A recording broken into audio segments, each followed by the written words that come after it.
Hello everyone, welcome to Avanti classes. My name is Manjit Bhardwaj. I'm your chemistry lecturer. आज हम last lecture एक ही shot में सारा ionic equilibrium करने की कोशिश करेंगे. Let's start it. तो सबसे पहले आपके सामने ओसवाल्ड डाइल्यूशन लॉ आता है. ये क्या कहता है ओसवाल्ड डाइल्यूशन लॉ? वैसे तो आप लोगों ने एक कर रखा है ओसवाल्ड डाइल्यूशन लॉ, लेकिन इसको जब क्वेश्चन की अप्रोच में किया जाता है तो कुछ अलग तरह से होता है. क्वेश्चंस की अप्रोच में यानी न्यूमेरिकल जब आप सॉल्व करेंगे तो वो कुछ अलग तरह से वर्क करता है. कैसे? तो यहाँ मैं आपको एक जनरल एग्जांपल देता हूँ इसका. ठीक है, हम यूज करेंगे CH3COOH को.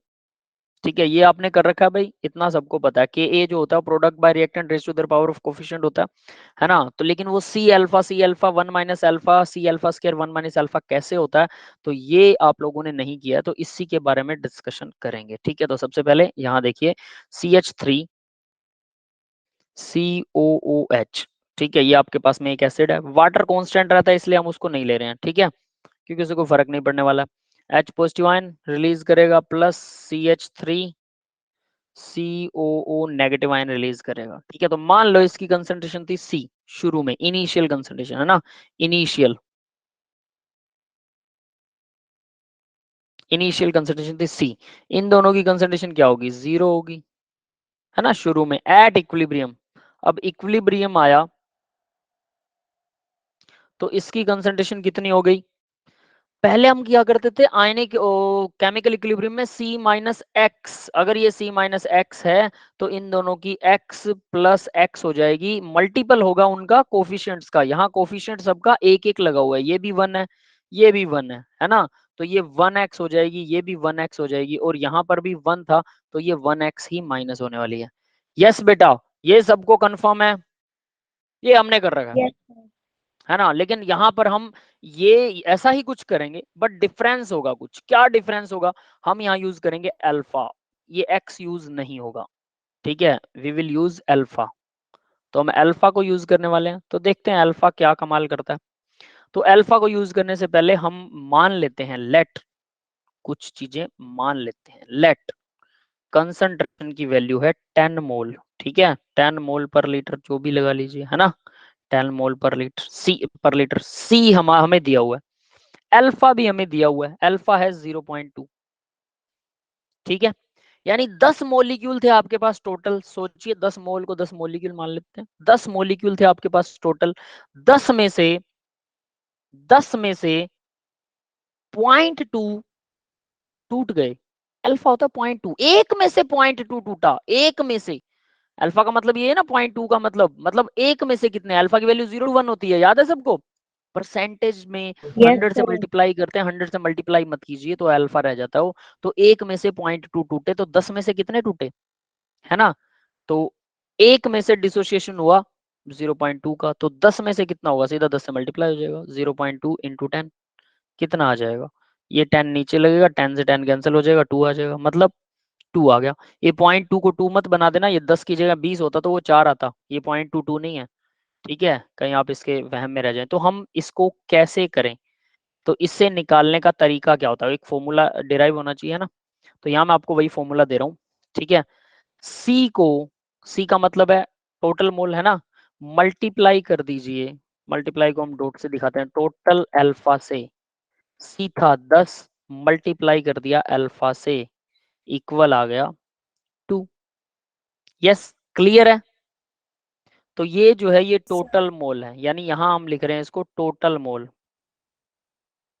टोटल कंसंट्रेशन कह लो. कंसंट्रेशन को अगर अल्फा से मल्टीप्लाई कर देते हैं तो ये क्या आ जाता है भाई? जितने टूट गए डिसोशिएटेड मोल ना, इसको मैं लिख सकता हूं आयोनाइज्ड मोल या डिसोशिएटेड, डिसोशिएटेड लिखता हूं, है ना.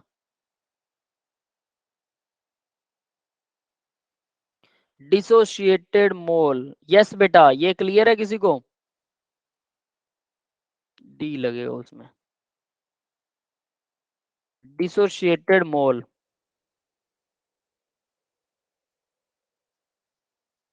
ये समझ में आया सबको? डिसोशिएटेड मोल. दो क्या निकला? डिसोशिएटेड मोल. कैसे निकला? टोटल कंसंट्रेशन को अगर अल्फा से मल्टीप्लाई कर दें, टोटल कंसंट्रेशन को अगर अल्फा से मल्टीप्लाई कर दोगे तो डिसोशिएटेड मोल आएगा. डिसोशिएटेड मोल को, अब देखो जरा, डिसोशिएटेड मोल को यानी कि 2 है ना जो, यानी सी अल्फा, इसको अगर टोटल कंसंट्रेशन में से माइनस कर दे तो देखो टोटल थे 10, माइनस हो गए 2, बचे कितने 8। 8 क्या है, अब मैं इसको साफ साफ यहां पे लिख रहा हूं, सी माइनस सी अल्फा क्या होता है, ये है टोटल, ये क्या था, इन दोनों की मल्टीप्लाई क्या आ गई, इन दोनों की मल्टीप्लाई जो है वो डिसोशिएटेड आ गई, डिसोशिएटेड। ठीक है, यही होता है डिसोशिएटेड। 2 आया था ना इन दोनों की मल्टीप्लाई से, तो वो डिसोशिएटेड मोल ही था। हाँ भाई, क्लियर है ये सबको? यस बेटा। Yes sir. ठीक है, ये याद रखना, C का मतलब टोटल कंसंट्रेशन है, C इंटू अल्फा जो होता है, C इंटू अल्फा ये जो होता है वो डिसोशिएटेड मोल होता है, टोटल C है। तो यहाँ वाले टोटल को मैं यहाँ से खैर मिटो सकता हूँ, है ना, ये यहाँ से मिटो देते हैं क्योंकि टोटल वहां पे ऑलरेडी लिखा हुआ है। ठीक है, तो यहाँ टोटल माइनस सी अल्फा जो डिसोशिएटेड मोल है, और ये इक्वल क्या आ जाएगा, यानी कि टोटल थे 10, टोटल हैं 10। ठीक है, डिसोशिएटेड मोल हैं कितने, ये आए 2, इक्वल क्या आ गया भाई, तो इक्वल आ गया 8। अब 8 क्या होंगे, अनडिसोशिएटेड, जो टूटे नहीं है अभी तक, है ना।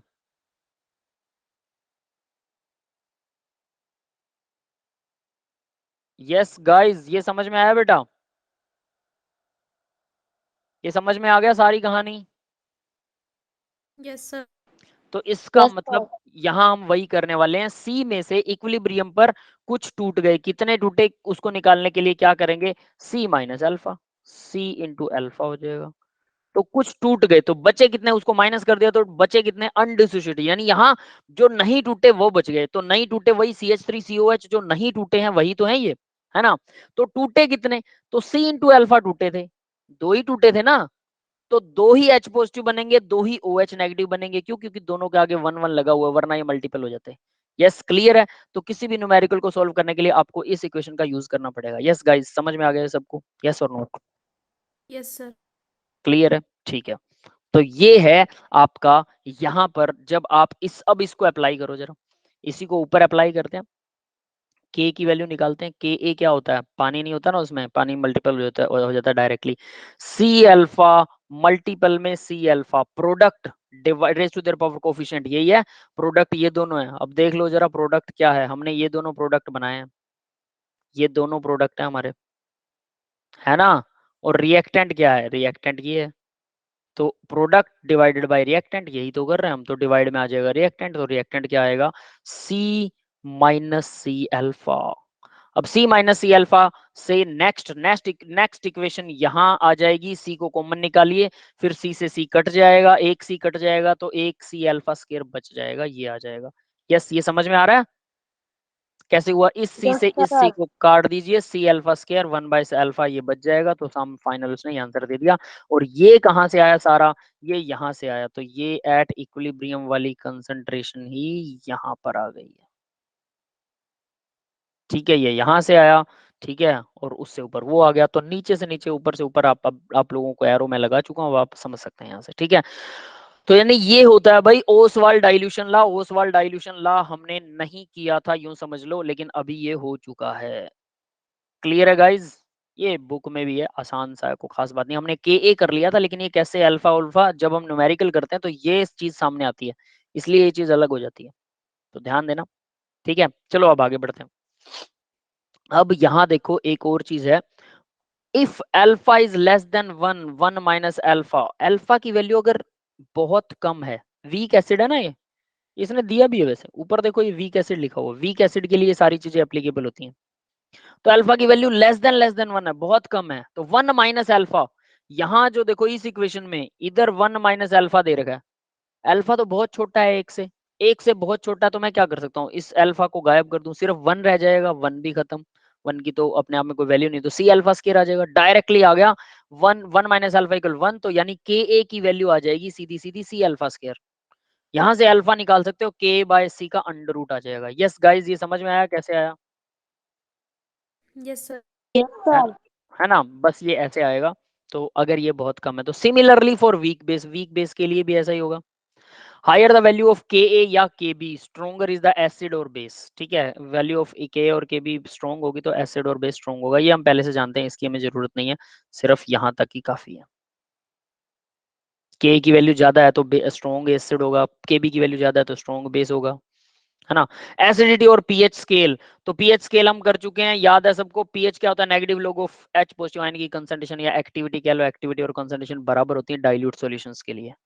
ठीक है, लिखा भी हुआ है activity is equal to concentration for dilute solution, और हम हमेशा डाइल्यूट सॉल्यूशन की बात करते हैं तो टेंशन ही नहीं है, कंसंट्रेटेड सॉल्यूशन की बात ही नहीं करेंगे। Note pH also can be negative, ये भी मैं आपको बता चुका हूँ, पीएच जो है वो नेगेटिव भी हो सकता है और 14 से कम भी हो सकता है, और 0 से कम भी हो सकता है, 14 से ज्यादा भी हो सकता है, याद है। Yes sir. 0 to 14 नहीं है पीएच का स्केल, पीएच का स्केल एक्चुअल में -1.74 से 15 पॉइंट प्लस का 15.74 के बीच में होता है पीएच। ठीक है, इसके बीच में, बट हम ओवरऑल लिख देते हैं क्योंकि ये हाईली कंसंट्रेटेड सॉल्यूशंस पर ये अप्लाई होता है, और हम कंसंट्रेटेड सॉल्यूशंस की बात ही नहीं करते हैं, इसीलिए 0 to 14 सही है, कोई दिक्कत नहीं है। अब देखो pH equal negative log H, pH की वैल्यू नेगेटिव log H होती है, ये जानते हैं। पीओएच क्या होता है, नेगेटिव log OH कर दो। पीके क्या होता है, नेगेटिव log K होता है। पीकेबी क्या होता है, नेगेटिव log KB होता है। तो यानी कि P का मतलब है नेगेटिव log, बस सीधी सी बात है। P का मतलब वैसे पावर होता है, power of KB, power of ये जो भी है। ठीक है, अब आगे बढ़ते हैं, नेक्स्ट देखिए, नेक्स्ट क्या है, प्रॉपर्टी ऑफ वाटर। वाटर की कुछ अमेजिंग प्रॉपर्टी दिखा रखी है। वाटर न्यूट्रल होता है, हमें पता है, प्योर वाटर H और OH बराबर होते हैं, सो इट इज न्यूट्रल। पहली बात, मोलर कंसंट्रेशन और मोलैरिटी ऑफ वाटर 55.55 मोल होते हैं 1 लीटर पानी में। 1 लीटर पानी में इतने मोल होते हैं पर मोल, 1 लीटर, इतने मोल 1 लीटर पर लीटर। यस, क्लियर है बेटा, ये भी हम कर चुके हैं, याद हो तो। आयनिक प्रोडक्ट ऑफ वाटर 10⁻14 होता है, जिसको केडब्ल्यू कहते हैं। केडब्ल्यू कल एच और ओ एच 10⁻14, एच और ओ एच का मल्टीपल होता है, एच ओ एच, या फिर एक और होता है के बी और के ए की मल्टीप्लाई भी यही होती है, केडब्ल्यू। नेक्स्ट देखो, yes sir. PH equal, pH equal 7 हो तो वो न्यूट्रल होता है, 7 से कम हो तो एसिडिक है, 7 से ज्यादा हो तो बेसिक है। पीओएच अगर 7 से ज्यादा है तो एसिडिक, 7 से कम है तो बेसिक, ये उल्टा हो जाएगा ओएच के केस में। तो एसिडिक बेसिक ये प्रॉपर्टी भी हम पढ़ चुके हैं। Degree of dissociation of water alpha, water का अल्फा निकालना हो तो number of mole of dissociated, तो देखो भाई यहां मैं इक्वेशन लिखता हूँ, वाटर है, वाटर टूट गया किस में, एच पॉजिटिव आयन में और ओ एच नेगेटिव आयन में। अब मुझे पता है एच पॉजिटिव और ओ एच नेगेटिव आयन की कंसंट्रेशन 10⁻⁷ होती है दोनों की, ये हमें याद है, हमने याद भी की थी, याद हो तो, है ना, होती है। यस अब सर। तो इसका मतलब कितने वाटर के मोलिक्यूल टूटे थे कि एच पॉजिटिव आयन 10⁻⁷ बने, इतने ही टूटे होंगे, 10⁻⁷ वाटर के मोलिक्यूल टूटेंगे तभी इतने बनेंगे, है ना, सिंपल, इतने मोल टूटेंगे। क्योंकि एक वाटर के मोलिक्यूल से एक एच और एक ही ओ एच निकलता है, और दोनों की कंसंट्रेशन बराबर आ रही, तो एक वाटर का मोलिक्यूल यानी एक 10⁻⁷ वाटर के मोलिक्यूल अगर टूटेंगे, 7 मोल टूटेंगे तभी इतने बनेंगे। तो यानी कि वाटर की कंसंट्रेशन कितनी थी, जो जितने टूटे, टूटने वाला हाइड्रोलाइज हुआ वो 10⁻⁷ हो गई, है ना।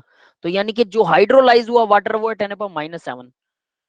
Number of mole dissociated divided by total number of mole क्या होता है, अल्फा होता है, गिवन बाय टोटल। तो डिसोसिएट हुए 10⁻⁷, टोटल मोल कितने थे, 1 लीटर में टोटल मोल होते हैं 55.55, ये हमें याद है ना।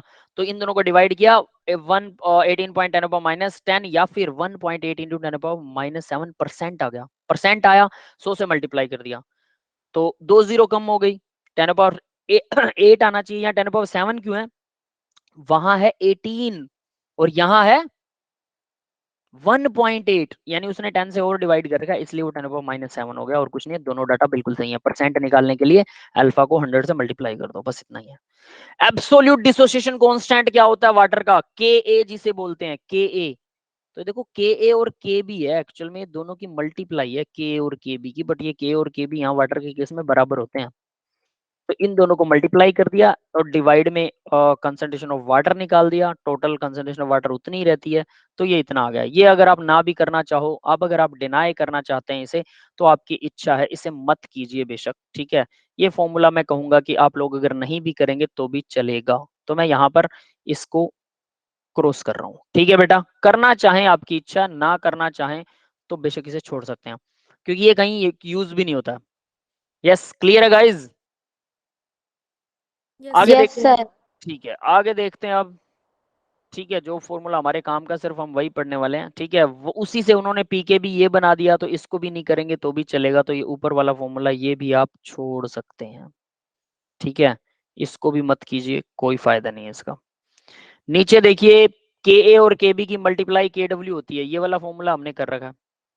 के ए के बी या एच और ओ एच की मल्टीप्लाई के डब्ल्यू होती है, ये जानते हैं हम इजीली। ठीक है, नोट। अब यहाँ ये बोल रहा है पी के ए और पी के बी पी के डब्ल्यू होता है जिसकी वैल्यू 14 होती है, बिल्कुल सही है। और P K A H three O positive ion, अब ये जो नीचे वाले हैं, अगर ये भी आप छोड़ना चाहें इसको भी छोड़ सकते हैं, इनका भी कोई मतलब नहीं है। ये डाटा बहुत ज्यादा डाटा याद रखने की कोई जरूरत नहीं है, तो ये दोनों भी छोड़ दो, हमें सिर्फ ये याद करना है। ठीक है, नेक्स्ट देखो, pH calculation for different type of solutions. अलग अलग सॉल्यूशंस के लिए पीएच कैलकुलेशन कैसे होता है। For strong acid, strong acid के लिए पीएच को कैलकुलेट कैसे करते हैं। अब ये ध्यान देना, स्ट्रॉन्ग एसिड के लिए पीएच को कैलकुलेट कैसे किया जाता है। If the concentration is greater than 10⁻6 -6, अगर कंसंट्रेशन इससे ज्यादा है तो क्या होगा, हम क्या करेंगे, water can be neglected, H positive ion of water can be neglected. Water से जो एच पॉजिटिव आयन आते हैं उसको आप नेग्लेक्ट कर सकते हो। ठीक है, उसे छोड़ सकते हो, कोई दिक्कत नहीं है, कोई फर्क नहीं पड़ेगा जो वाटर से एच पॉजिटिव आयन आएंगे। ठीक है, फर्स्ट, अगर H पॉजिटिव आयन जो स्ट्रॉन्ग एसिड है उसका जो H पॉजिटिव आयन है उसकी कंसंट्रेशन 10⁻6 से कम है तो आप वाटर को नहीं छोड़ोगे। In that case you should have to add the water, water can not be neglected. तो इसका मतलब क्या है, इस लाइन का मतलब बताता हूं कि आपको H positive ion of strong acid, ये तो कैलकुलेट करने ही करने हैं पीएच में। ठीक है, ऑफ स्ट्रॉन्ग एसिड, याद रखना स्ट्रॉन्ग एसिड, प्लस में जो पानी में H पॉजिटिव आयन होते हैं ना, H positive ion of water, इन दोनों को ऐड करना है। याद रखना, इन दोनों को ऐड करने पर ही आपके पास H पॉजिटिव आयन की कंसंट्रेशन आएगी। ठीक है, अगर कंसंट्रेशन लेस देन 10⁻6 है तो, अगर इससे ज्यादा है कोई दिक्कत नहीं है, फिर आप सिर्फ H पॉजिटिव आयन की कंसंट्रेशन ले सकते हैं जो उसने दे रखी है एसिड की, स्ट्रॉन्ग एसिड की। ये कैलकुलेशन के टाइम पर काम आता है। ठीक है, जब आप न्यूमेरिकल करते हैं। समझ में आ गया, क्लियर है ये बात? Yes, sir. ठीक है, तो स्ट्रॉन्ग बेस, अब ये तो था स्ट्रॉन्ग एसिड, अब स्ट्रॉन्ग बेस अगर हो तो what about the strong base. Strong base के अंदर सिमिलर मेथड यूज होगा, कोई फर्क नहीं पड़ेगा, एज पार्ट ऑफ वन। बस आप अगर H पॉजिटिव आयन कैलकुलेट कर लेते हैं, वहां ऊपर हमने H पॉजिटिव कैलकुलेट किया था, यहाँ OH करेंगे। ठीक है, या H पॉजिटिव भी कर लें, तो दोनों की मल्टीप्लाई होती है 10⁻14, H पॉजिटिव को इधर ले आओ, ठीक है, OH निकल आएगा, है ना। तो यानी कुछ भी कैलकुलेट कर लो, सीधा निकल सकता, कोई दिक्कत नहीं।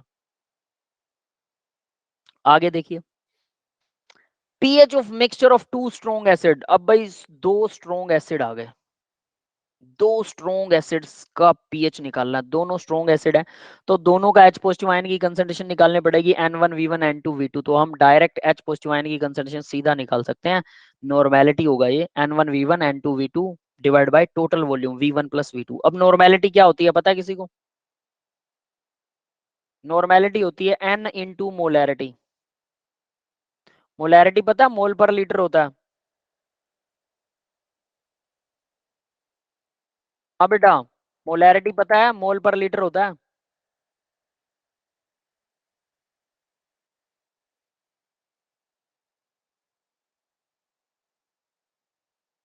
सभी लोग सो गए क्या? No, sir. मोलैरिटी का पता होगा, मोलैरिटी क्या होती है?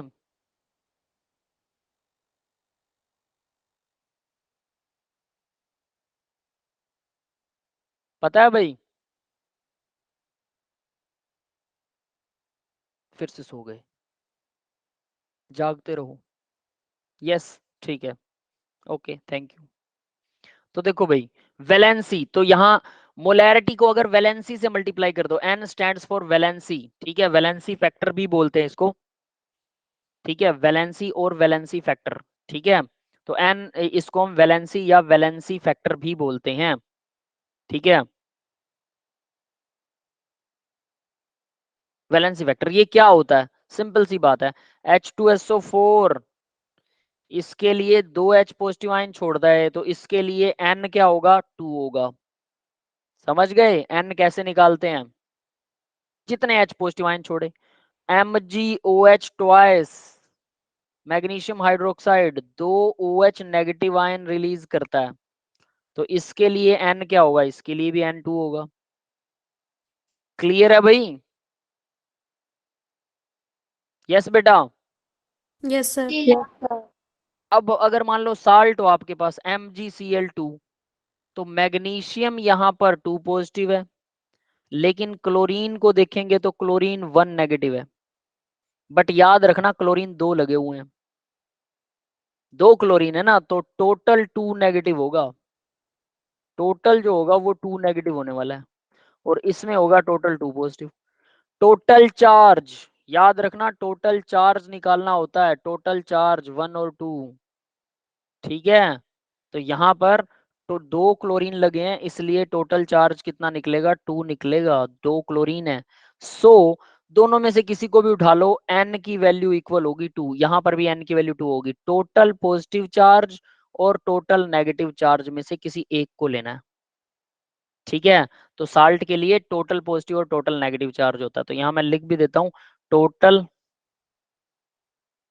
टोटल पॉजिटिव और total negative charge. Negative charge. Yes बेटा, ये क्लियर हो गया? N की वैल्यू पता लगी कैसे निकालते हैं? Yes sir. तो समझो मोलैरिटी से मल्टीप्लाई कर दो, क्या आ गया? नॉर्मेलिटी आ गया, बात खत्म। ठीक है, चलो अब आगे बढ़ते हैं। अब आगे देखते हैं भाई, ये तो हो गया सी पार्ट। अब डी पार्ट को देखते हैं। डी पार्ट क्या कहता है? PH of mixture of two base. Base का, दो बेस है, दोनों का मिक्सचर, वो भी सेम होगा, ऊपर वाला ही फॉर्मूला लगेगा, N1V1 N2V2 divide by V1 plus V2। ठीक है, टोटल वॉल्यूम हो जाएगा V1V2 और N1V1 N2V2। तीन हो तो N1V1 N2V2 N3V3, तीनों का जोड़ और डिवाइड में V1V2 V3, टोटल वॉल्यूम। ठीक है, अब आगे बढ़ते हैं। ये कुछ नए फॉर्मूलाज हैं जो आपके सामने आएंगे। वैसे तो ये फॉर्मूला ना फर्स्ट लेसन में मोल कॉन्सेप्ट में आ जाने चाहिए आप लोगों को। ये नए फॉर्मूला नहीं है, अगर आपको लग रहा है कि तो कुछ अलग ही चीज चल रही है यहाँ पे। N1V1 ये वाला ना, टोटल मोलैरिटी टोटल नॉर्मेलिटी। ठीक है, ये कैसे निकालते हैं पता है? मोलैरिटी वाले लेसन में आता है। स्नेहा को पता है, चलो बहुत अच्छी बात है ना?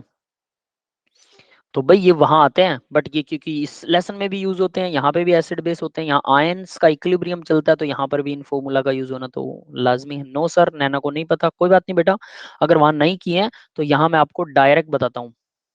कोई बात नहीं, यहाँ मैं इसीलिए आपको डायरेक्ट बता रहा हूँ बेटा। ये नॉर्मेलिटी भी आपने नहीं पढ़ी होगी वहां पे, तो नॉर्मेलिटी भी यहाँ आप डायरेक्ट पढ़ सकते हो। ठीक है, कोई दिक्कत वाली बात नहीं है। आप लोगों में से अभी हम जितने भी बैठे हैं, इन सभी में से कौन है जो ट्यूशन जाते हैं, जो किसी बड़े इंस्टीट्यूट पे ट्यूशन जाता है? कोई है ऐसा? Anyone else? नहीं है? या फिर नॉर्मल ट्यूशंस जाते हैं? नॉर्मल ट्यूशंस तो जाते होंगे, है ना? नॉर्मल ट्यूशंस तो जाते होंगे आप लोग। ठीक है, ओके, नॉर्मल ट्यूशंस तो जाते होंगे, है ना? तो कोई दिक्कत नहीं है। ठीक है, ओके, डोंट वरी। ठीक है, तो हम याद रखना, हम जो आपको करवा रहे हैं वो नॉर्मल से अबव करवा रहे हैं, ये जरूर याद रखना। और अगर बड़े कोचिंग सेंटर में भी जाते हो तो वहां से कंपेयर कर लेना हमें, डायरेक्ट कंपैरिजन। टीचर्स बोलते हैं हमें कंपेयर मत करो, मैं कह रहा हूँ कंपेयर करके देख लेना। इतना सा भी डिफरेंस मिले ना तो मुझे आके बोल देना, इतना सा भी डिफरेंस, उनसे प्लस मिलेगा, माइनस नहीं होगा। ठीक है, ये याद रख लेना, उनसे प्लस मिलने वाला, माइनस नहीं होने वाला।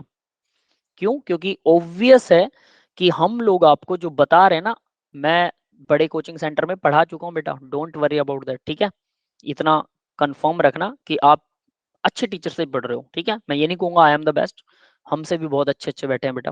ठीक है, लेकिन इतना कह सकता हूँ कि अच्छे अच्छे टीचरों में हमारी गिनती हो सकती है। ठीक है, आप ये कह सकते हैं we are a good teacher, तो वहां पर आप हमें गिन सकते हैं। तो हम आपको वैसा ही कंटेंट देने की कोशिश करते हैं एट एवरी कॉस्ट। ठीक है, कंटेंट में कमी नहीं मिलेगी, जो भी आएगा। हाँ, प्रैक्टिस आपको करनी है, बस इतना याद रखना है। आप अपनी तरफ से प्रैक्टिस रखिए, क्योंकि सारा कुछ वहाँ जो बड़े कोचिंग सेंटर है वहाँ हर रोज क्लास लगती है, ठीक है।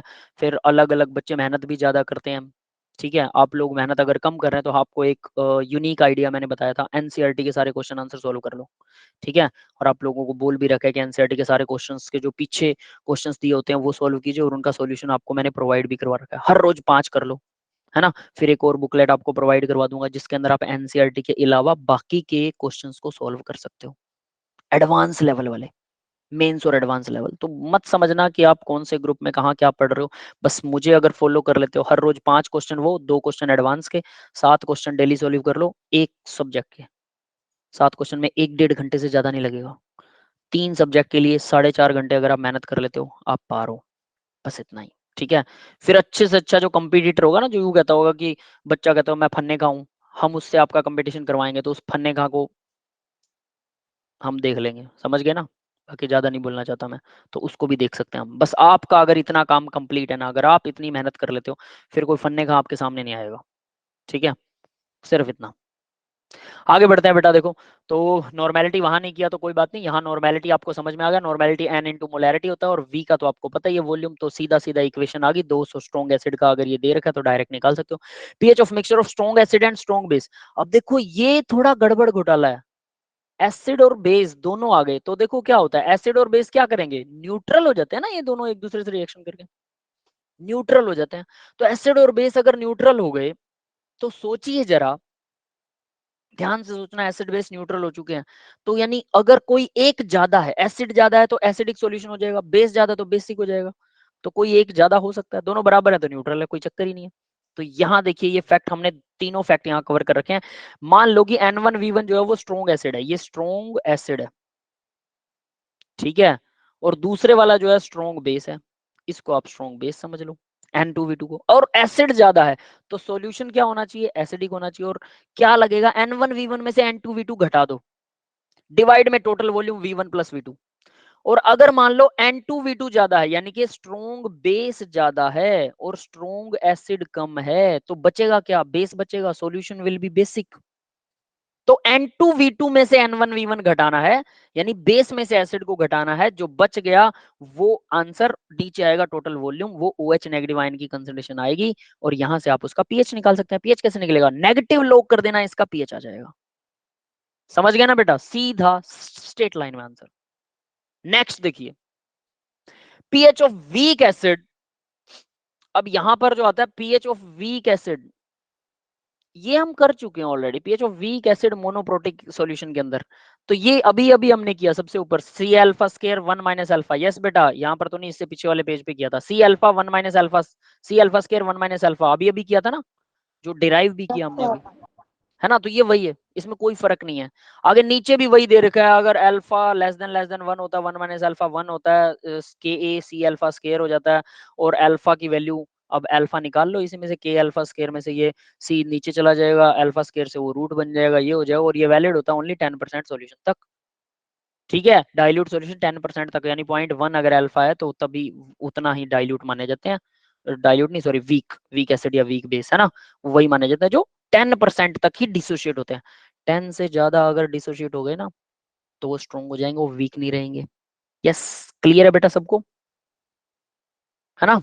अब आगे देखते हैं, आगे एक जनरल फैक्ट देखते हैं, इंक्रीजिंग द डाइल्यूशन। अगर आप डाइल्यूशन बढ़ा देते हो, तो देखो यहाँ पे मैं लिख रहा हूँ कुछ, ध्यान देना, डाइल्यूशन इंक्रीज हो रहा है, यानी मैंने यहाँ क्या किया, मेरे पास यहाँ पे 1 लीटर पानी था, 1 लीटर पानी है जिसके अंदर 5 मोल क्या लगा रखा है मैंने, यहाँ पे 5 मोल जो है वो एसिड डाल रखा है, ठीक है, कोई भी एसिड है, ABC कुछ भी। तो मैंने क्या किया, इसमें लीटर पानी के लीटर डबल कर दिया, मैंने 1 लीटर पानी और डाल दिया, ये लो 1 लीटर और डाल दिया, टोटल लीटर कितने हो गए, 2 litre. Number of mole of acid double हो गए क्या, ये भी डबल हो गया, बताइए।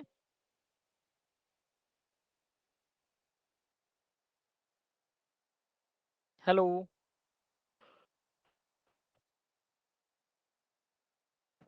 आप लोग चुप क्यों हो जाते हैं बेटा, बोलिए, क्या ये डबल हो जाएगा number of mole of acid, ये तो 5 ही रहेगा कि नहीं रहेगा, मैंने ये बढ़ाया नहीं, सिर्फ पानी डाल दिया उसमें, 1 लीटर सोल्यूशन तो उसमें पानी 1 लीटर और मिला दिया, तो टोटल सोल्यूशन हो गया 2 लीटर।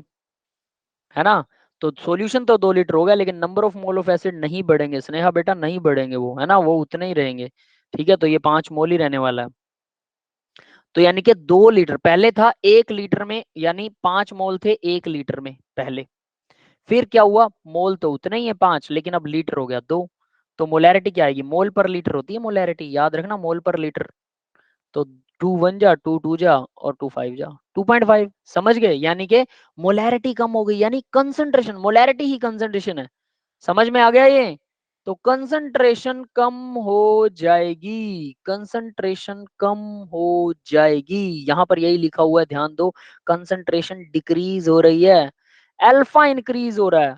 अगर किसी सॉल्यूशन को डिक्रीज किया जाता और इंक्रीज किया जाता है, सॉल्यूशन के अमाउंट को डाइल्यूट किया जाता है, तो उसका डिग्री ऑफ डिसोसिएशन अल्फा बढ़ जाता है।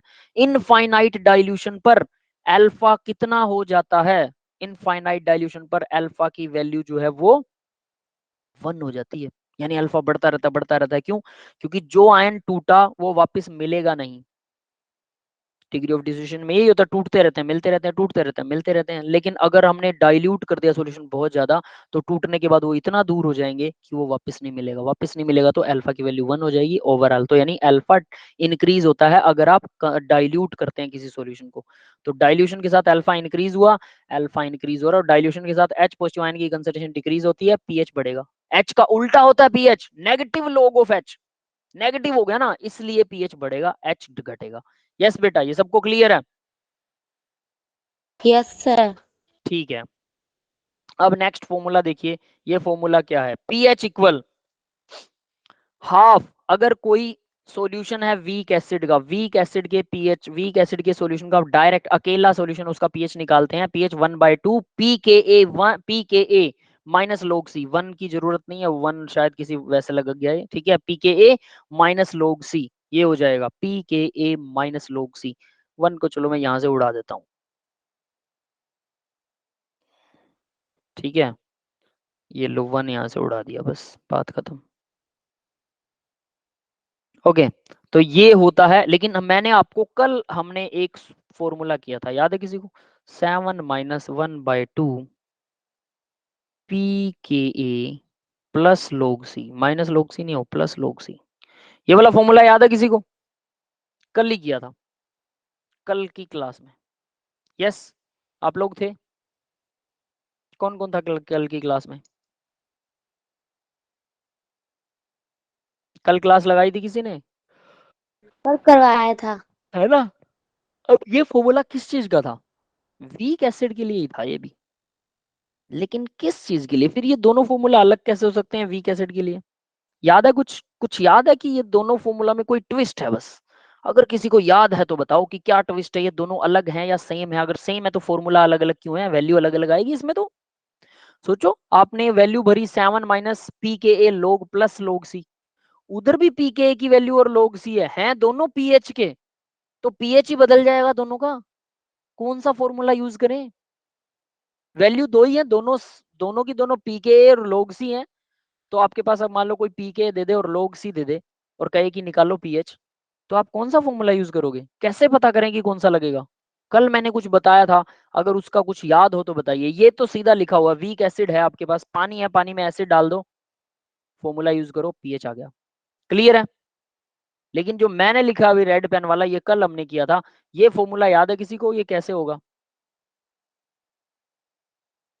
यस बेटा, anyone else have any idea about the formula, कि इसमें क्या लॉजिक था, दोनों सेम तो नहीं है, यानी ये दोनों वीक एसिड के लिए नहीं है, तो ये दूसरा फॉर्मूला किस चीज के लिए था, याद आता है किसी को, किस चीज का पीएच बताता है ये, मैंने लिखा भी था स्पेशली। नोट्स चेक करते हो आप लोग, नोट्स चेक करो, उसमें मिल जाएगा आपको। हाँ बेटा, याद है किसी को, मैं बताता हूँ, ये था, मैंने हर जगह पे लिखा था, salt of strong acid and weak acid and strong base था, ऐसा कुछ था, salt of weak acid and strong base, yes बेटा। जो साल्ट डालेंगे ना, साल्ट वीक एसिड और स्ट्रॉन्ग बेस, वो साल्ट डालेंगे, उस साल्ट का पीएच, उस साल्ट के सॉल्यूशन का पीएच निकलेगा ये, वो इसके लिए ये वाला फॉर्मूला यूज करेंगे। और सीधा एसिड डाल दिया तो उसके लिए वो वाला फॉर्मूला यूज करेंगे जो ब्लैक पेन से लिखा हुआ है। क्लियर है गाइस सबको बेटा? Yes sir. है ना, बस ये ध्यान रखिएगा। तो ठीक है, तो चलिए अब इसी के बारे में डिस्कशन आगे करते हैं। तो ये फॉर्मूला वो नहीं है, कहीं आप इसको सोचो ये दोनों फॉर्मूला एक जैसे कैसे हो सकते हैं। तो ये फॉर्मूला डायरेक्ट सिर्फ साल्ट के लिए है। ठीक है, चलिए अब आगे बढ़ते हैं।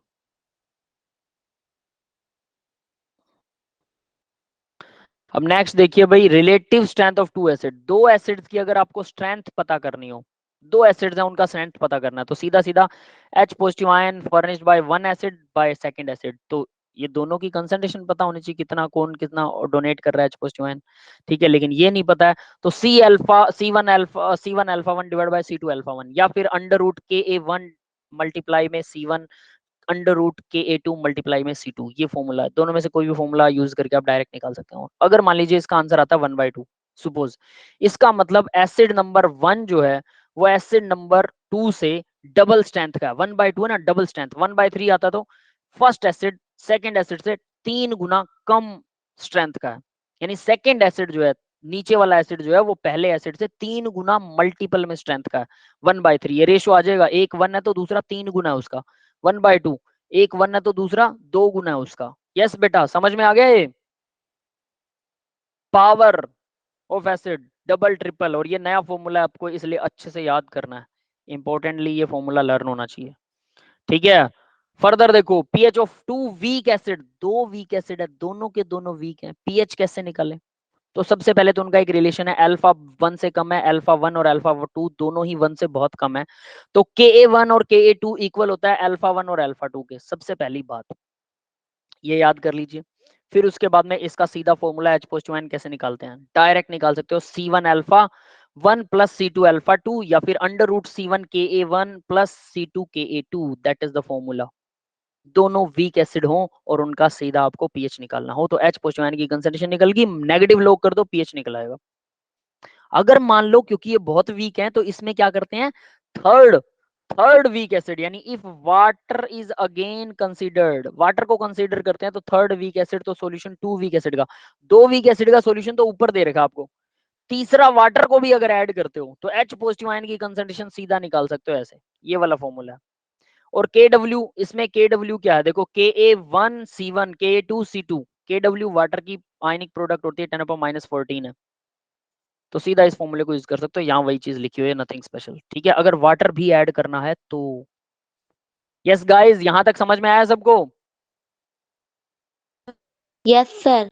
ठीक है, अब आगे देखो नेक्स्ट फॉर्मूला क्या कहता है, if mixture of weak acid and strong acid, अगर एक एसिड वीक है और एक ही H पॉजिटिव आयन देता है और दूसरा स्ट्रॉन्ग एसिड है, तो क्या करेंगे, तब H पॉजिटिव आयन के लिए ये वाला फॉर्मूला यूज होगा। वैसे ये फॉर्मूला C1 प्लस C1 का square plus 4 KaC2 under root divide by 2 आ जाएगा, दैट विल बी क्लियर है। ये इस तरह से यूज होगा। वैसे आप ना सीधा सीधा फॉर्मूले यूज करने की बजाय डायरेक्ट यूं यूज कर सकते हैं, H पॉजिटिव आयन की concentration of weak acid plus H positive ion की कंसंट्रेशन ऑफ स्ट्रॉन्ग एसिड। ठीक है, बस डायरेक्ट ये फॉर्मूला यूज कर सकते हैं, डायरेक्ट ये फॉर्मूला यूज करके भी निकल सकता है आंसर।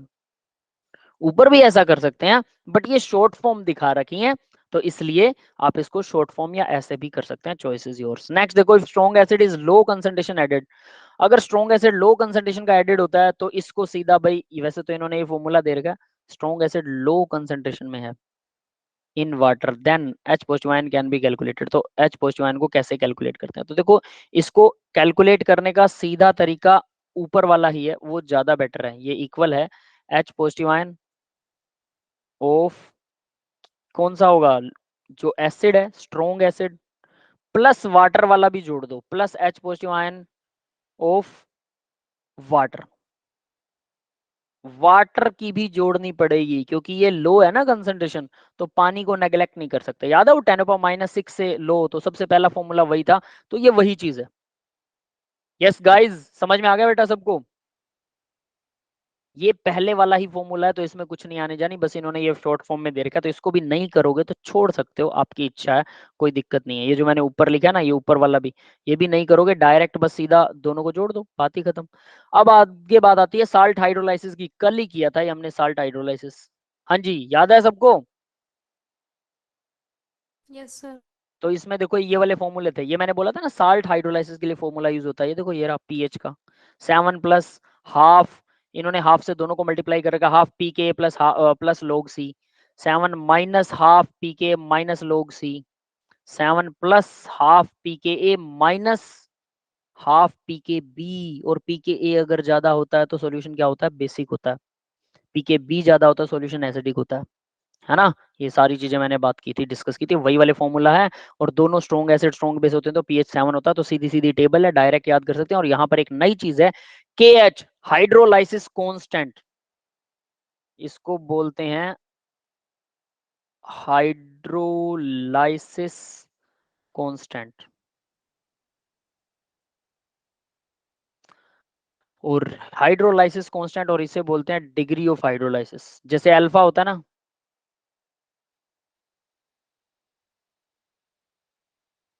हाइड्रोलाइसिस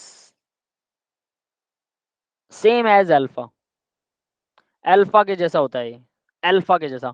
इन दोनों के फॉर्मूले भी दे रखे हैं, तो ये दोनों के फॉर्मूले के डब्ल्यू बाई के ए, के डब्ल्यू बाई के ए सी, ये सारे फॉर्मूले अगर आप याद करना चाहो तो आपकी इच्छा है, नहीं याद करना चाहोगे तो बहुत ज्यादा काम नहीं आते हैं, सीधा पीएच वाले फॉर्मूला ही काम आते हैं। ठीक है भाई, क्लियर है ये चीज? Yes sir. ठीक है, तो that is your choice. Next देखिए बफर सॉल्यूशन। बफर सॉल्यूशन के कल हमने ना सिर्फ डेफिनेशंस की थी और एग्जांपल, यहां पर वही चीज है, कुछ खास नहीं है, बस एक चीज ऐड कर दी इन्होंने। क्या ऐड किया है? पीएच निकालना सिखा रखा बफर सॉल्यूशन का। एसिडिक बफर सॉल्यूशन का पीएच क्या होता है? पी के लोग साल्ट बाय एसिड, लोग salt bye acid, Henderson equation कहलाती है ये। बफर सॉल्यूशन बेसिक हो तो वो क्या होता है? पी के बी लोग साल्ट बाय बेस, पी के बी एसिड की जगह पर यहां आ गया बेस, और साल्ट बाय एसिड था ऊपर, नीचे आ गया salt by base. That's it, एक ही फॉर्मूला, दो नहीं है ये, अगर सही तरीके से ध्यान दो तो। ठीक है बेटा, क्लियर है ये? Yes sir. Yes sir. ठीक है, अब नीचे देखो बफर कैपेसिटी। बफर सॉल्यूशन तो हमने पढ़ा था, बट बफर कैपेसिटी नहीं पढ़ा है ना। यहाँ आप बफर कैपेसिटी का मतलब बताता हूँ क्या होता है, लेकिन ये मैं इसे, ये नीचे वाला फॉर्मूला आप नहीं याद करोगे तो भी कोई फर्क नहीं पड़ेगा, ये याद भी नहीं करना आपको। ठीक है, ऊपर वाला फॉर्मूला ही सफिशिएंट है। बफर कैपेसिटी पेपर में आता होता है, ये इंपॉर्टेंट है। क्या होता है कि मान के चलो, मैंने बोला बफर, कल हमने बफर के ऊपर बात की थी ना, हमारा ब्लड जो होता है वो बफर होता है, ये है फलाना है ढिमकड़ा, पता नहीं क्या क्या है ना। यहाँ पर वही चीज हम कैलकुलेट करेंगे। तो बफर के अंदर ये क्या काम करता है कि बफर है हमारा ब्लड, तो मैं कितना एसिड खाऊं कि बफर का पीएच बदल जाए, कितना एसिड खाऊं, द अमाउंट, मैक्सिमम नहीं मिनिमम अमाउंट। ज्यादा डालूंगा फिर तो पक्का हो ही जाएगा, लेकिन कम से कम कितना डालूं कि मेरे ब्लड का बफर बदल, मेरे ब्लड का पीएच बदल जाए। वो बफर सॉल्यूशन है, वो पीएच को बदलने नहीं देता, लेकिन किस हद तक नहीं बदलने देता, कब तक नहीं बदलेगा? 1 ग्राम, 2 ग्राम, 3 ग्राम, कितना एसिड डालूं कि उसका पीएच बदल जाए, या कितना बेस डालूं कि उसका पीएच बदल जाए। तो ऊपर देखो टोटल नंबर ऑफ एसिड या total number of base, alkali added, base alkali का मतलब बेस होता है, टोटल नंबर ऑफ एसिड और टोटल नंबर ऑफ एल्कली कितना डालूं, एल्कली मतलब बेस, कितना बेस डालूं या कितना एसिड डालूं पर लीटर में, divided by change in pH, उससे चेंज इन पीएच कितना आया है। इन दोनों का डिवाइड होता है बफर की कैपेसिटी, मतलब आपको पता लग जाएगा कि वो कितना टॉलरेट कर सकता है, तो बफर की कैपेसिटी होता है। यस गाइस, समझ में आ गया बेटा बफर की कैपेसिटी क्या होता है? Yes sir. तो ऊपर नीचे जो फॉर्मूला दे रखा ना, dx बाय dph, वो तो 1 लीटर के लिए था, तो थोड़ा सा dx, dx का मतलब थोड़ा सा चेंज इन एसिड और चेंज इन बेस। ठीक है, टोटल नंबर ऑफ एसिड और टोटल नंबर ऑफ बेस जो हमने ऐड किया है, चेंज किया है एसिड में। ठीक है, और डिवाइड में डीपीएच, पीएच में थोड़ा सा चेंज, ये वही है फॉर्मूला, कोई फर्क नहीं है। तो इसको निकालने के लिए फिर उन्होंने क्या किया, वो 2.303 से मल्टीप्लाई कर दिया, a plus X B minus X, ये एसिड प्लस बेस, वो एसिड और बेस डिवाइड में a प्लस बी, जितना भी टोटल है। ठीक है, तो वो कोई कहानी नहीं है, नहीं भी याद करोगे चलेगा, सीधा ऊपर वाला फॉर्मूला याद कीजिए, that's it. Now the last but not the least, यहाँ पर सबसे नीचे देखो, पहले मैं इसको पढ़ाना चाहूंगा। सोलिबिलिटी प्रोडक्ट, सोलिबिलिटी प्रोडक्ट क्या होती है भाई? केएसपी होता है। केएसपी की वैल्यू क्या होती है? तो यहाँ इसने लिखा एक्स और एस की पावर एक्स है, वाई और एस की पावर वाई है, ठीक है। तो ये चक्कर करने की बजाय, ठीक है, raise to their power of concentration coefficient, तो ये हमने ये किया था ना, सोलिबिलिटी प्रोडक्ट क्या होती है? जैसे मान लीजिए कोई साल्ट है, चलो हम एक साल्ट लेते हैं, Al2 और SO4, नहीं नहीं नहीं, O3, अगर हम लें Al2O3, ठीक है, और ये हमारे पास क्या बन रहा है? नहीं, इसका पर्टिकुलर एग्जांपल ये नहीं होगा, कुछ और लेना पड़ेगा। जैसे आयंस बने, ठीक है, हम एक आयन बनाते हैं, ऐसे आएगा ये। 2 एल्यूमिनियम के आयंस हैं, ठीक है, 3 पॉजिटिव चार्ज, प्लस में 3 सल्फेट के आयन है, 2 नेगेटिव चार्ज होता है, और यहाँ पर था Al2SO4 थ्राइस। यस गाइस, ये समझ में आई इक्वेशन? एल्यूमिनियम सल्फेट था, ठीक है, एल्यूमिनियम 2 लगे होते, सल्फेट 3 लगे हुए हैं, तभी ये दोनों न्यूट्रल होंगे। तो एल्यूमिनियम 2 है, एक एल्यूमिनियम पर 3 पॉजिटिव चार्ज होता है, सल्फेट पर 2 नेगेटिव चार्ज है, 3 दूना 6, तो इसके ऊपर देखो 6 पॉजिटिव बनेगा, इसका 6 नेगेटिव बनेगा, दोनों न्यूट्रल हो जाएंगे, है ना। ये 2 आयन है, लेकिन एक पर 3 पॉजिटिव है, वो 3 आयन है, एक पर 2 नेगेटिव है, तो दोनों का टोटल तो 3, 6 पॉजिटिव 6 नेगेटिव आएगा। क्लियर है? अब आयनिक प्रोडक्ट क्या होती है? मैंने क्या बताया था? आयनिक प्रोडक्ट KSP, बताएगा कोई मेरे को क्या था फॉर्मूला KSP का? आयंस की मल्टीप्लाई, तो एल्यूमिनियम की मल्टीप्लाई होगी, एल्यूमिनियम का आयन, एल्यूमिनियम के आयन के ऊपर कितना पॉजिटिव चार्ज है? 3 पॉजिटिव चार्ज है एल्यूमिनियम के आयन के ऊपर, है ना। और 2, ध्यान देना, 2 आगे लगा हुआ है, raise to their power of coefficient. Yes बेटा, क्लियर है ये बात? लिख सकता हूं ऐसे? Yes sir. और इसके मल्टीप्लाई में SO4 पर 2 नेगेटिव चार्ज है, इस बात से कोई फर्क नहीं पड़ता, उसके बाहर क्या लगा हो? 3 coefficient, raise to their power of coefficient. Yes, clear है? Yes sir. तो यहाँ पर बस वैसा ही कुछ है, ठीक है। तो इन्होंने ये एक्स एस की पावर एक्स दिखा रखी है, वाई एस की पावर वाई दिखा रखी है, ठीक है। तो यहाँ पर हमने वही चीज लिखी है, इसकी पावर, इसकी जो भी है, ये एक्स इंटू वाई, वाई की पावर एक्स, वाई एक्स, और ये सब करने की जरूरत नहीं है, सीधा इसको याद रखना, ठीक है। ये वही चीज है, कोई फर्क नहीं है, बस ये थोड़ा कंफ्यूज कर रखा आपको। सिंपल जो हमने बताया था वही बेस्ट है। तो ये सोल्युबिलिटी प्रोडक्ट है भाई, सिंपल सिंपल सा है, सीधा सीधा। कंडीशन फॉर प्रेसिपिटेशन, तो ये हमने कल लास्ट कंडीशन की थी प्रेसिपिटेशन की, अगर आयनिक प्रोडक्ट ज्यादा है सोल्युबिलिटी प्रोडक्ट से तो प्रेसिपिटेशन होगा, कम है तो नहीं होगा, और अगर बराबर है तो सैचुरेशन में है, बस इतना ही था। तो ये समझ लो पूरा हो गया।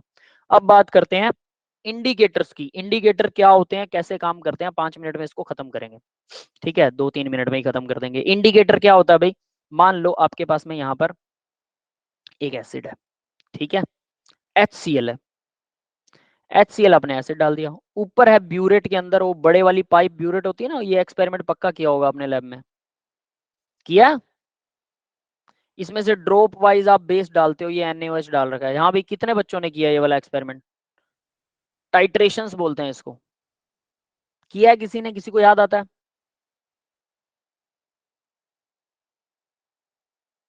लैब में नहीं जाते आप लोग? कोई भी स्कूल में लैब नहीं करता? नहीं किया? कोई सर बात, हमारे स्कूल में लैब नहीं है। लैब ही नहीं है, बाप रे, वेरी बैड। कोई बात नहीं बेटा, टाइट्रेशन का एक एक्सपेरिमेंट होता है सबसे पहले ना, सभी स्कूलों में, जो भी जिस स्कूल में लैब नहीं भी होती है ना, मतलब टुच्चू पुच्चू छोटी मोटी लैब होती है, वो लोग भी ये एक्सपेरिमेंट जरूर करवाते हैं, ठीक है। तो इसमें क्या होता है, एक लंबी पाइप होती है कांच की, जिसको ब्यूरेट बोलते हैं, उसके अंदर NaOH रखा हुआ है, नीचे एक बीकर लेते हैं जिसमें HCl लेते हैं। NaOH ट्रांसपेरेंट होता है, पानी जैसा, HCl भी पानी जैसा होता है, दोनों को आपस में मिक्स कर रहे हैं। कब रुकना है कौन बताएगा भाई? दोनों की रिएक्शन को न्यूट्रलाइज कंप्लीटली बेस डालना है, कैसे पता लगेगा कि रिएक्शन खत्म होगी? क्योंकि इन दोनों के मिक्सचर से जो बनता है साल्ट प्लस वाटर, वो भी ट्रांसपेरेंट होता है, पानी जैसा होता है। तो हमें कैसे पता लगेगा कि रिएक्शन कंप्लीट हो गई है कोई आइडिया पता लगाने का? साइंटिस्टों ने बहुत सारा मत्था मारा, बहुत सारी रिसर्चेस की, और हर जगह पर इंडिकेटर, इंडिकेटर का मतलब जो पता बताता है, इंडिकेट करता है कि हाँ रिएक्शन पूरी हो गई, वो डालेंगे हम। तो इंडिकेटर एसिड है, एसिड में अगर वीक एसिड डाल दें तो ऊपर है स्ट्रॉन्ग बेस, नीचे है स्ट्रॉन्ग एसिड, और मैंने डाल दिया एक और 2 बूंद, 2 बूंद जिंदगी की, है ना, पोलियो वाली, वैसा ही मैंने एक इंडिकेटर डाल दिया, 2 ड्रॉप डाला सिर्फ, ठीक है। वीक वीक एसिड डाल दिया, एसिड एसिड से रिएक्शन नहीं करेगा, ये आपको अच्छे से पता है। नीचे एसिड था, वीक एसिड डाल दिया तो कोई फर्क नहीं पड़ेगा, लेकिन ऊपर है स्ट्रॉन्ग बेस, तो स्ट्रॉन्ग बेस क्या वीक एसिड से रिएक्शन कर लेगा क्या? नहीं करेगा। पहले वो किससे करेगा? स्ट्रॉन्ग एसिड से करेगा। तो जब सारा स्ट्रॉन्ग एसिड खत्म हो जाएगा, जब सारा HCl खत्म हो जाएगा, मतलब न्यूट्रल हो जाएगा, जब NaOH से सारा HCl रिएक्शन कर लेगा, उसके बाद कौन बचेगा? Weak acid. वो वीक एसिड ऐसा वीक एसिड है जो NaOH से रिएक्शन करके, जो बेस से रिएक्शन करके रंग बदल लेता है, पिंक कलर हो जाएगा सॉल्यूशन। यानी जैसे ही सारा एसिड खत्म हुआ, उसके बाद उसमें वीक एसिड बच गया, HCl खत्म हो गया। फिनोफेथलीन एक वीक एसिड है, याद रख लेना। तो फिनोफेथलीन इसके अंदर डाला हुआ है मैंने 2 बूंद। जैसे ही NaOH की 1 बूंद आएगी, फिनोफेथलीन से रिएक्शन करेगा, सारा सॉल्यूशन पिंक हो जाएगा। मुझे पता लग जाएगा इस ड्रॉप से पहले जितना भी अमाउंट था, उतना अमाउंट सफिशिएंट था HCl को न्यूट्रल करने के लिए। क्लियर है गाइस? समझ में आ गया सबको? यस बेटा। Yes sir. इसका मतलब मुझे इसी को बोलते हैं इंडिकेटर, यानी जो हमें बता दे। साइंटिस्टों ने बहुत मत्था मार मार के ये ढूंढ रखे हैं, तो आपको क्या करना पड़ेगा? रट्टा मारना पड़ेगा, क्योंकि आप थोड़ा ढूंढने लगोगे, क्या एक्सपेरिमेंट थोड़ा करने लगोगे। जो एक्सपेरिमेंट हो चुका है उसे सीधा याद करो, दैट इज इजी, है ना। तो इसका कोई सिर पैर नहीं होता है, ये हमें याद ही करना पड़ता है। तो यहाँ ये कह रहा है कि एसिड के साथ में एक इंडिकेटर लगा हुआ है, H के साथ इंडिकेटर लगा है, ये HIN इंडिकेटर। तो ये HIN क्या करता रहता है भाई? ये HIN जो है वो H पॉजिटिव और IN नेगेटिव में इक्विलिब्रियम में रहता है। तो इसके लिए इसका इक्विलिब्रियम कांस्टेंट निकालो तो क्या निकलेगा? ध्यान देना जरा। H पॉजिटिव आयन की कंसंट्रेशन, इंडिकेटर नेगेटिव आयन की कंसंट्रेशन, दोनों की multiply, raise to their power of coefficient, वो 1 1 ही है, कोफिशिएंट को भूल मत जाना। डिवाइड में प्रोडक्ट की concentration, raise to their power of coefficient, ये भी 1 है। के की वैल्यू आ गई, समझ में आ गया? इस इक्वेशन से के आ गया, आ गया। अब इस के से H पॉजिटिव आयन निकालना हो तो के से H पॉजिटिव आयन को निकाल लो। कैसे निकलेगा? ये रहा। यस, लेफ्ट राइट लेके जा सकते हैं इसको। Yes sir. तो H निकल आएगा, यानी कि इससे H निकालने का तरीका ये है भाई, ये निकल गया H। इसके बाद नीचे देखो पीएच, इस H का नेगेटिव लोग कर दोगे, पीएच आ जाएगा। इसी इक्वेशन में थोड़ा उल्टा सीधा घूम जाएगा, नेगेटिव का साइन मल्टीप्लाई का साइन प्लस बन जाएगा, और वो इंडिकेटर वाला नेगेटिव नीचे ऊपर आ जाएगा, और HIN नीचे आ जाएगा, H पॉजिटिव प्लस इंडिकेटर नीचे आ जाएगा, लोग आ जाएगा सीधा सीधा, ठीक है। और या फिर इसे आप ऐसे लिख सकते हैं, इसको सिंपल फॉर्म में ऐसे कहते हैं, आयोनाइज्ड आयन बन गई, H पॉजिटिव अलग हो गया, अनआयोनाइज्ड H पॉजिटिव लगा हुआ है अभी इसके साथ H। समझ में आ गया बेटा? तो ऐसे भी इसी को लिख सकते हैं, तो ये दोनों चीजें एक ही हैं। क्लियर है? तो ये फॉर्मूला याद कर लीजिएगा, इक्विलिब्रियम कांस्टेंट में ये भी काम आता है। तो वो equilibrium constant for indicator, simply आप बोल दें इक्विलिब्रियम कांस्टेंट फॉर इंडिकेटर। इसके अंदर H निकाल सकते हैं, H निकलने के बाद पीएच निकल सकता है, बस बात खत्म। आगे देखो सिग्निफिकेंस ऑफ इंडिकेटर, तो ये मैं आपको बता ही चुका हूं, HCl एसिड है यूजिंग 2 इंडिकेटर, इंडिकेटर 2 यूज कर रहे हैं, फिनोफेथलीन और मिथाइल ऑरेंज। नाम है, रट्टा मारने पड़ेंगे, इसका कोई इलाज नहीं है। तो HCl अगर नीचे है, NaOH ऊपर है, तो NaOH और HCl की रिएक्शन करवाएंगे, 100% रिएक्शन हो जाएगी फिनोफेथलीन में। NaOH और HCl की रिएक्शन मिथाइल ऑरेंज के साथ करवाएंगे, 100% रिएक्शन हो जाएगी। बट अगर Na2CO3 की रिएक्शन 50% ही होती है फिनोफेथलीन में HCl के साथ, और मिथाइल ऑरेंज में वही रिएक्शन 100% हो जाती है, ये याद रखना आप। यानी Na2CO3 यहाँ 50% होता है HCl के साथ, ठीक है। HCl तो दोनों में ही है, बट इंडिकेटर फिनोफेथलीन लोगे तो 50%, मिथाइल ऑरेंज लोगे तो 100% HCl रिएक्शन कर जाएगा। अब अगर NaHCO3 लोगे तो रिएक्शन ही नहीं करता, नो रिएक्शन HCl के साथ, ठीक है, नो रिएक्शन विद HCl, ठीक है। प्लस HCl, यहां मैं लिख दूं अगर इसमें प्लस HCl, वो तो सबके साथ ही है वैसे देखो तो, HCl तो सबके साथ है, याद रख लेना, ठीक है। तो HCl सबके साथ है, बस ये फिनोफैथलीन रिएक्शन नहीं करेगा, बट मिथाइल ऑरेंज में ये 100% यही रिएक्शन मिथाइल ऑरेंज में 100% हो जाएगी। रिएक्शन दे भी रखी है, सभी रिएक्शनें 3 रिएक्शनें 1 2 3 सभी दे रखी हैं 1 2 3। यस गाइस, क्लियर है बेटा सबको? तो ये Yes, बस आपको sir. टेबल याद करनी है, ये आपके नेक्स्ट लेसन में काम आएगी। That's all for the today's lecture, guys. If anyone have any doubt, you can ask me, and I am just ending your recording. अब आप लोग अपने